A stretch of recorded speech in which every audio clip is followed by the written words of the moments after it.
සුබ දවසක්. කල්පිටිය වේලක්කන්නේ දේවමාතා දේවස්ථානය වෙත යන ගමන ගැන පොඩි වීඩියෝ එකක් දාන්න හිතාගෙනයි මේ වීඩියෝ එක දාන්නේ. පොඩි අඩුපාඩු තිබුණත් මුලින්ම සමාවයි දෙනවා. හරි, අපි දැන් වේලක්කන්නේ දේවමාතා දේවස්ථානය බලා පිටත් වීම ආරම්භ කරන්න යන්නේ. ඉතින් අපි මුලින්ම ගෝට්ටුවට ගොඩ වෙනවා. ඉතින් ආරක්ෂක ඇඳුම් ආරක්ෂක අබාවල් මෙහිදී අපිට ලබා දෙනවා. අපි දැන් බෝට්ටුවට ගොඩ වී වේලක්කන්නේ දේවමාතාව සඳහා බලා පිටත් වෙනවා. දැන් වෙලා උදේ 11ට වගේ ඇති. කලපුවේ සාමාන්‍ය වතුර මට්ටම පොඩ්ඩක් විතර අඩුයි. ඉතින් බෝට්ටුව සාමාන්‍ය වේගයට වඩා ටිකක් විතර වේගය අඩුයි. හරි, කොහොම වුණත් ගමන සුන්දරයි. තව කියන්නේ එකක් අමතක වුණා. අපිට හොඳ ආරක්ෂාවක් බෝට්ටුවේ මහතුරු දෙන්න ලබා දුන්නා.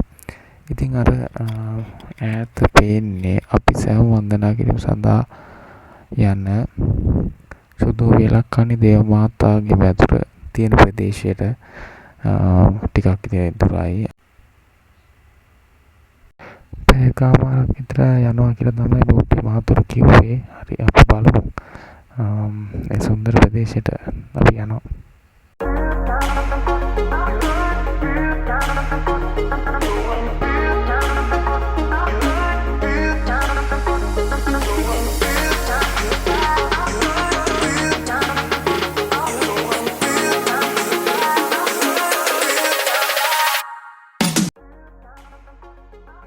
තොටුපළට ආව වෙලාවේ ඒදී අපිට නම, ඩෙන්ටිටි නම්බර්, පොඩි විස්තර ටිකක් දෙන්න උනා. ඉතින් ඒවා දෙන්න ඕනේ. ඒවා ආරක්ෂාවට හා ගමනේ යන මගියාගේ ගොඩක් මගියාගේ ආරක්ෂාව සඳහා තමයි ඉල්ලන්නේ. ඉතින් ඒවා අපි ලබා දීලා අපේ නීති අනුකූලව හරියට මේ ගමන ආවේ ඉතින්. ඉතින් ගමන සුන්දරයි, ගොඩාක් ලස්සනයි. පහසුත් එක්ක බෝට්ටුව කිසි කරදරයක් නැහැ.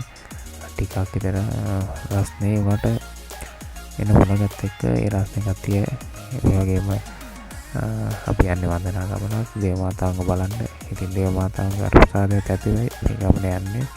ඉතින් අපි ඉස්සරහට යමු.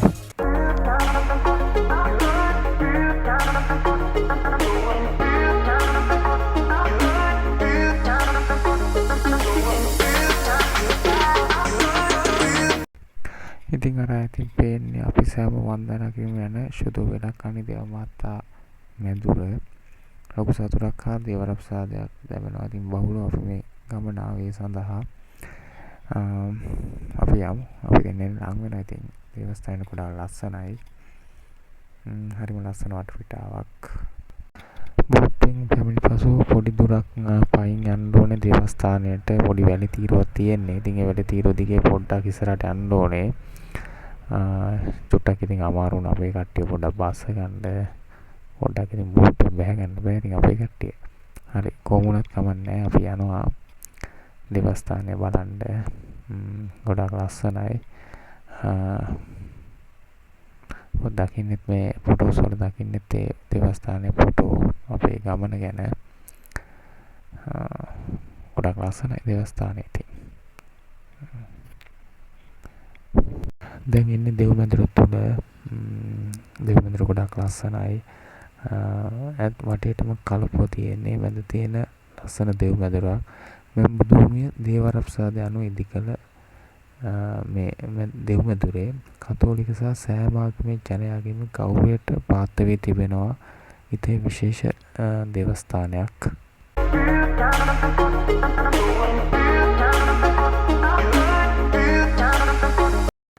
ගමන ඉතා සුන්දරයි. ඉතින් අපි දේවස්ථානය වැඳ පුදාගෙන නැවත අපි කල්පිටිය තොටුපොළ විතර නැවත පැමිණෙනවා. මෙම ගමනේදී අපට ලැබුණු වේලක්කන්නේ මාතා ආශිර්වාදය අපට මෙන්ම සියලු දෙනාටම ලැබේවා කියමින් මම නවතිනවා. එහෙනම් ඔබ සැමට ජේසුස් පීඨයි.